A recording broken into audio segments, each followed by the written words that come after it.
Mahayana Pure Land welcomes you.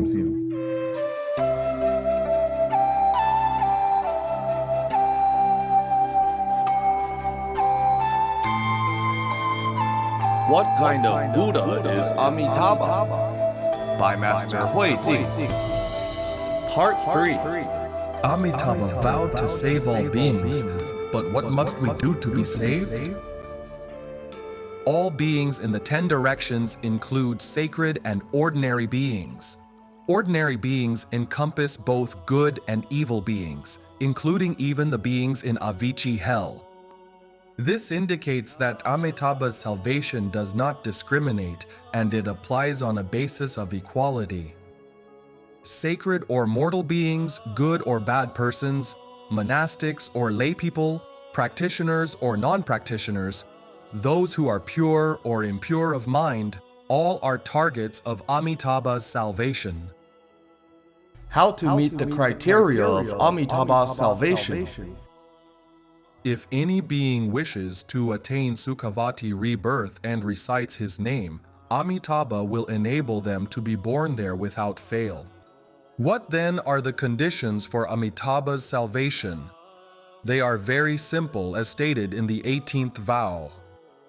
Those who believe and rejoice to entrust themselves to me with utmost sincerity, wish to be born in my land, and recite my name even within only 10 times. That's it. They can then be born there. The words with utmost sincerity means with an extremely devout and truthful heart. To be born in the world of ultimate bliss, we must be inwardly sincere. We must not merely say we want rebirth of the Pure Land, but not actually wish it, preferring to return and enjoy life as a human being. That is not with utmost sincerity. So, with utmost sincerity includes believe and rejoice to entrust themselves to me, wishing to be born there, and reciting the name Amitabha even within only 10 times. We should be genuine in everything we do. If we are not sincere in our interactions with others, we would be hypocritical, and our relationships would be meaningless and without value. When it comes to such important matters as seeking rebirth in the Pure Land and liberating from the birth-death cycle, how could we not be sincere?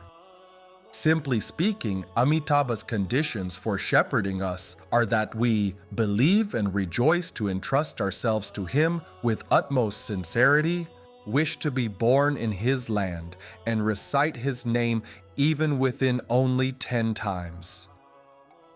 This, with utmost sincerity, runs through believe and rejoice to entrust themselves to me, wish to be born in my land, and recite my name even within only 10 times. Believe and rejoice to entrust themselves to me represents faith. Wish to be born in my pure land signifies aspiration, and recite my name even within only 10 times is practice. As such, believe and rejoice to entrust themselves to me has the meaning of faith in and aspiration to Sukhavati rebirth. To that add, recite my name even within only 10 times, and we have faith, aspiration, and practice. We can comprehend that the 18th vow includes the perfect and complete rebirth requirements for the Pure Land: faith, aspiration, and practice. As for with utmost sincerity, it runs through faith, aspiration, and practice. In greater detail, with utmost sincerity means with a genuine heart. When we say we have faith in the world of ultimate bliss and in Amitabha, we must truly believe. If we hear that the Pure Land and Amitabha exist, but do not really believe in it, still harboring questions in our mind, that is not believing with utmost sincerity. When we say we believe in the existence of the world of ultimate bliss and of Amitabha, believe in Amitabha's salvation and the Pure Land as our ultimate home, we must have genuine faith. From Amitabha's perspective, he is calling us, "You must seek Sukhavati rebirth and be born into my land."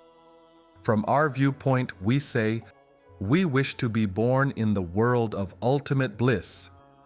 As Amitabha genuinely wants to deliver us to his Pure Land, we must also truly seek rebirth and aspire to be born there, not merely following others in reciting a dedication gatha without intent. Recite my name even within only 10 times is to, from now on, recite the name Amitabha for 1 day if we have only a day to live, for 2 days if we have 2 days, for 7 days if we have 7 days left. If our life ends in 7 days, we will then attain Sukhavati rebirth. If our life is extended to 8 days, we recite for 8 days. And if it is prolonged to 8 years or 80 years, we recite Namo Amitabha for those remaining years of our lives. We do not need to dedicate the merits with the practices of other schools, as we immediately have all the merits and virtues needed for our rebirth. The 18th vow is about faith, aspiration, and practice. Faith refers to believing and rejoicing to entrust themselves to Amitabha. What about wish to be born in my land? From the perspective of Amitabha, he is always calling out to us, urging us to let him ferry us to the world of ultimate bliss. So this wish to be born in my land is the Buddha heart of Amitabha. With reference to us sentient beings, it would be wish to be born in his land. That is, we seek Sukhavati rebirth, aspire to be born there, and we heed and follow Amitabha's call. This is the meaning of aspiration. Regarding practice, it is to recite my name even within only 10 times. That's it.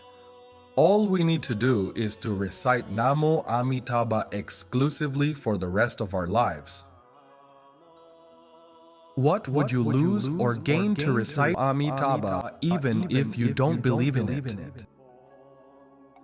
Please note, despite the fact that Amitabha laid out the preconditions for our salvation, in reality, there are virtually no conditions, because all we need to do is to have faith in and accept Amitabha's salvation, to want to attain Sukhavati rebirth, and to recite his name according to the amount of time we have.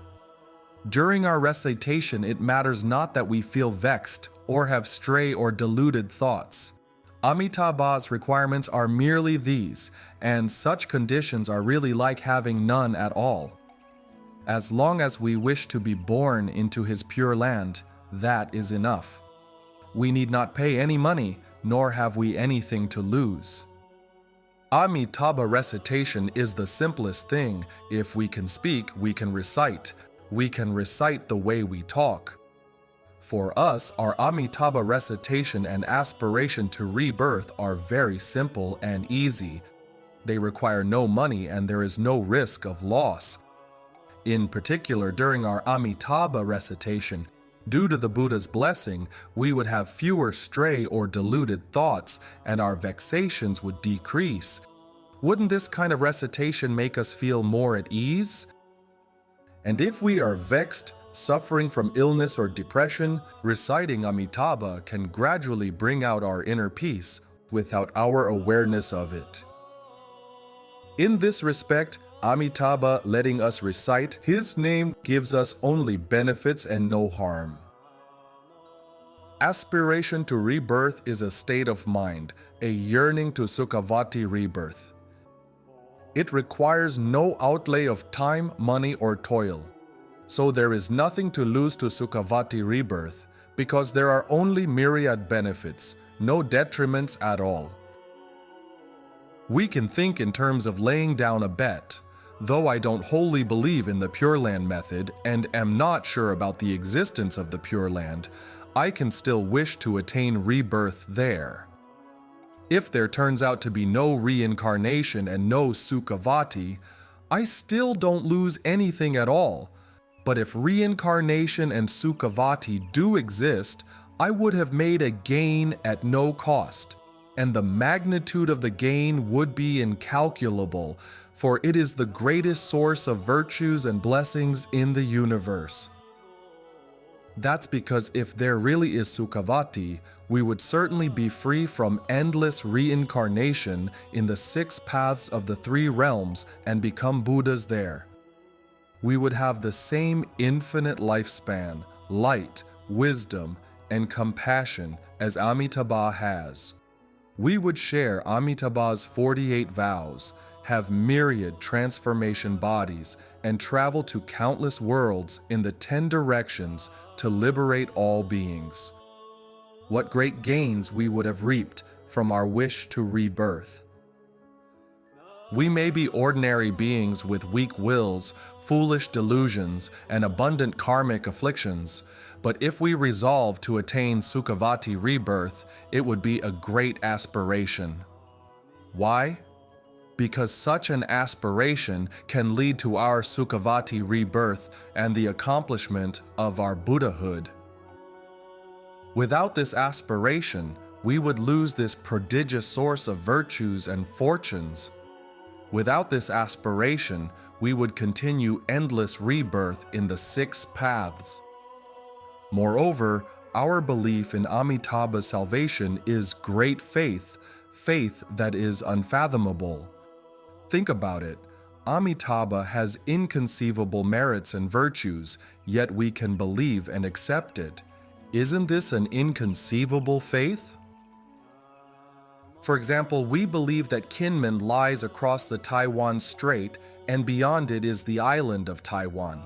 Though we have neither seen nor been to those places, we believe that Kinmen and Taiwan exist. This is also a kind of true faith.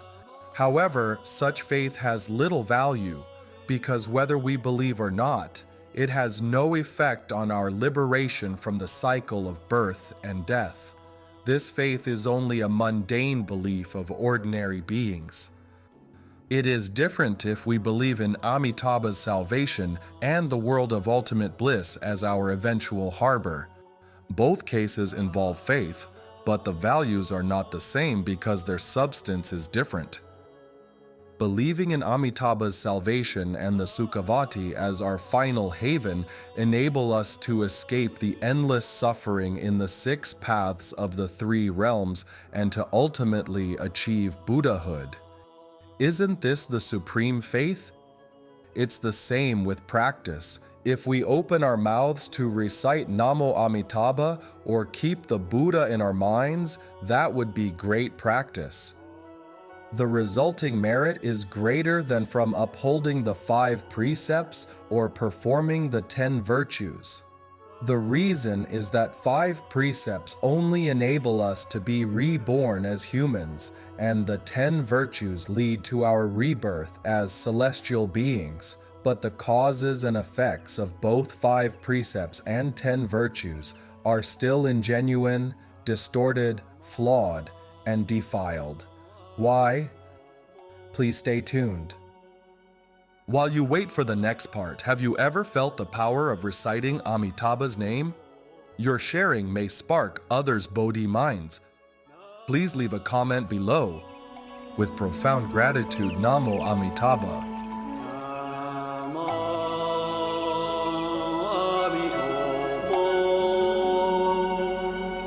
Namo